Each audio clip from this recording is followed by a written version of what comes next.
महे पशो मम आहम जानि कृपदम तुम जासि कृपदम अम्बे अम्बिके अम्बालिके नमानेति ससुपत्रिकां काम्पीलवासिनीं ध्यानं सब गणेशाम्बिकाभ्यां नमो नमः। सामने पानी की पत्ता पर चढ़ा दिया जाए, अक्षर छोड़ा जाए। अम मन ज्योतिर्जगता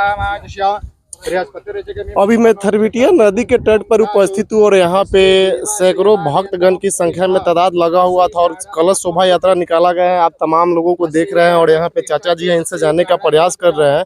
थरबिटिया में पिछले 9 वर्ष से माँ भागवत कथा होते हुए आ रहा है और ये 10वां साल है। इन्हीं से जानने का प्रयास कर रहे हैं कि आखिर ये भक्ति इनके मन में क्यों जगता है।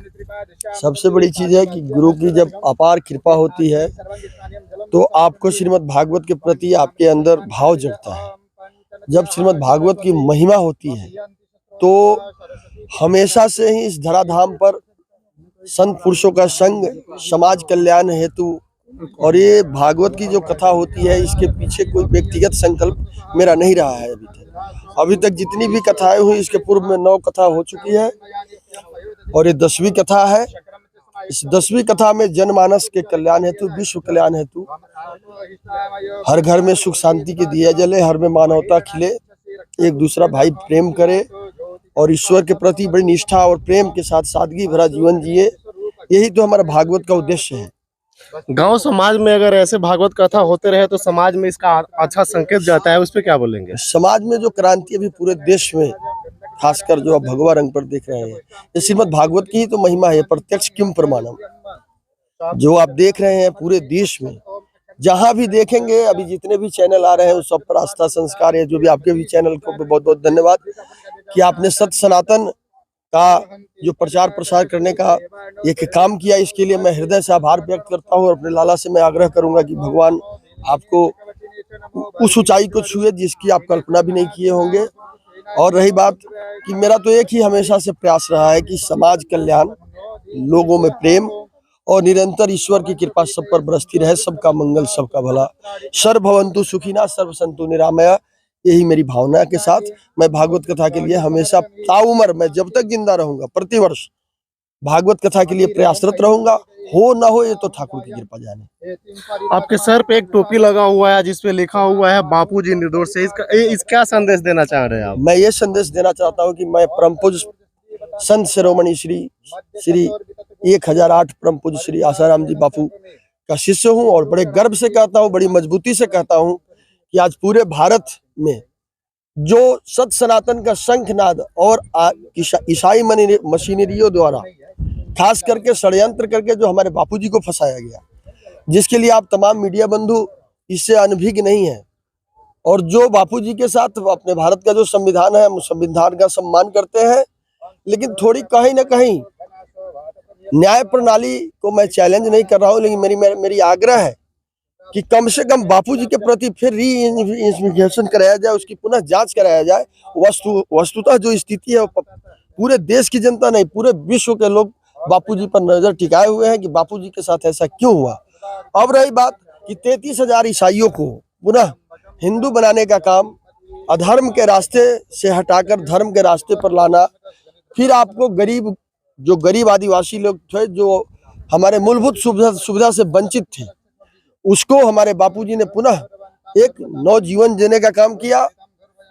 जो आपका प्रत्यक्ष प्रमाण है कि आज मेरा कहीं से पूर्व चरित्र अच्छा नहीं रहा है, लेकिन आज परम पूज्य बापूजी की कृपा है कि मैं 27 वर्ष पूर्व जब मुजफ्फरपुर में सेंट्रल जेल से एक अपराधी जीवन जीने वाला व्यक्ति, और जब मैं बाहर निकला तो मैंने तय किया कि अब मुझे अपने समाज में वो क्रांति करना है कि समाज को ये दिखे कि समाज में हर कोई बुरा हो सकता है, लेकिन ऐसा जरूरी नहीं है कि वो सदा बुरा ही रहे, वो बुरा भी है तो अच्छा हो सकता है। इसी प्रयास के साथ मैंने संकल्प लिया और मेरे गुरुदेव की प्रेरणा हुई कि बेटा तू गुलाब होकर महक, तुझे जमाना जानेगा।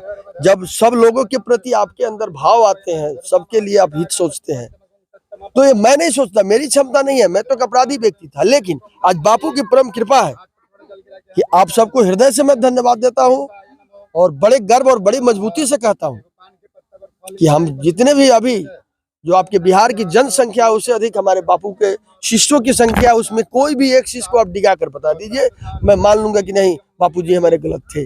तो इतनी जो अपार संभावनाएं दिखाई दे रही है आपको सत्य सनातन के प्रति, उसके पीछे अगर मूल में जाएंगे, जड़ में जाएंगे, तो हमारे बापूजी ही हैं। आज जितने भी भागवत प्रेमी हैं उन सबको बापूजी की कृपा से ही भागवत रसपान का मौका मिलेगा। और आप लोगों के लिए एक मेरा आग्रह है कि समाज में हो रहे कुरीत, कुप्रचार, सत्य का बोध न होने देना, असत्य का प्रचार प्रसार का थोड़ा सा बड़ा पुरजोर विरोध करते ही हैं आप लोग, और ऐसे ही निरंतर करते रहे। इसी शब्दों के साथ मैं अपनी वाणी को विराम देते हुए हरिओम, ओम नमो भगवते वासुदेवाय। महाराज हैं, इनसे जानने का प्रयास कर रहे हैं। सबसे पहले मेरे चैनल का बहुत बहुत स्वागत है। आपको चैनल को बहुत बहुत बधाई हो और धन्यवाद है। आप जानना क्या चाहते हैं इसका बताइए। खरबिटिया गांव में हर साल के भांति इस साल भी ये 10वां साल में भगवत कथा होने जा रहा है। इस पे समाज के लोगों कुछ अच्छे भी होते हैं, कुछ बुरे भी होते हैं। तो अच्छे लोगों के लिए तो कोई संवेदनशील हो ही नहीं सकता है, उन पे कोई शक किया ही नहीं जा सकता। लेकिन जो बुरे प्रीति के लोग हैं उनको क्या संदेश देना चाहेंगे? हम ये संदेश देना चाहते हैं कि तेनई भागवई तेनई भागमती, यानी ये जो भागवत की कथा है, तेनई मांगमयी मूर्ति प्रत्यक्ष वर्तते हरि। जो इसके शरण में आता है, चाहे वो भला हो चाहे वो बुरा हो, वो अपने आप उत्थान, उसका परिवर्तन होता ही होता है। क्यों कि इस कलयुग में इसका नाम ही है तेनई प्रत्यक्षम, ये प्रत्यक्ष भगवान का स्वरूप है। और जन जन तक मैंने भी यही संकल्प लिया है कि जन जन तक मैं इस श्रीमद् भागवत का प्रचार प्रसार करता रहूं। और एक बात आपको बताऊं कि मैं इस चैनल के माध्यम से ये बताना चाहता हूं कि कोई भी तकलीफ, कोई भी, बहुत लोग, हर आदमी सुखी नहीं है। हर व्यक्ति के अंदर कहीं ना कहीं दुख है। तो उस दुख से अगर दूर होना है तो हाले गम आप अपना सुनाते जाइए, शर्त इतना कि आप मुस्कुराते जाइए। कहने का मतलब कि आप जरूर भागवत की कथा में पधारें और भागवत की कथा का श्रवण एक बार करें। 100% यानी उनका हृदय कमल बदल जाएगा। और मैं यही निवेदन करूंगा कि अधिक से अधिक संख्या में लोग इससे जुड़े। क्यों कि इस कलयुग में इसकी महत्ता है। हमारे बीच में आप देखते होंगे 17 पुराण और हैं, 18 पुराण है, लेकिन 17 पुराण पर श्रीमद् नहीं लगा हुआ है। मात्र लगा है तो 2 ही पुराणों पर, जिसमें एक है श्रीमद् भागवत महापुराण और दूसरा श्रीमद् भगवत गीता। इसके अलावा किसी पर ये मद क्यों लगा? तो ये भगवान के मुख से निकला हुआ है। भागवतः प्रोक्तम भागवतम, भगवान ने जो कहा, और जो भगवान ने जो कहा है वो हम लोग के अंदर में उतरना चाहिए। यही मैं आपसे कहूँगा। एक आज से कब तक चलेगा? ये चलेगा आपको 22 तारीख तक। आज 16 तारीख से कथा प्रारंभ होगी और 22 तारीख तक ये कथा चलेगी और 23 तारीख को हवन पूर्णाहुति हो जाएगी। संध्या कब से?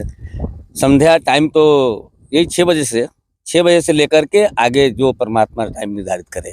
क्योंकि कथा के प्रसंग में अगर प्रवेश करने पर अगर हम टाइम बांध दे तो फिर मुश्किल हो जाता है। शुरुआती दौर बताया जाता है कि इतना बजे से लोगों के आने तक।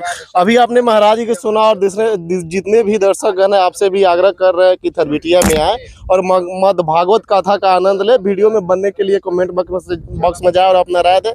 आप देख रहे हैं हर घर तक न्यूज़, जिनेश कुमार के साथ।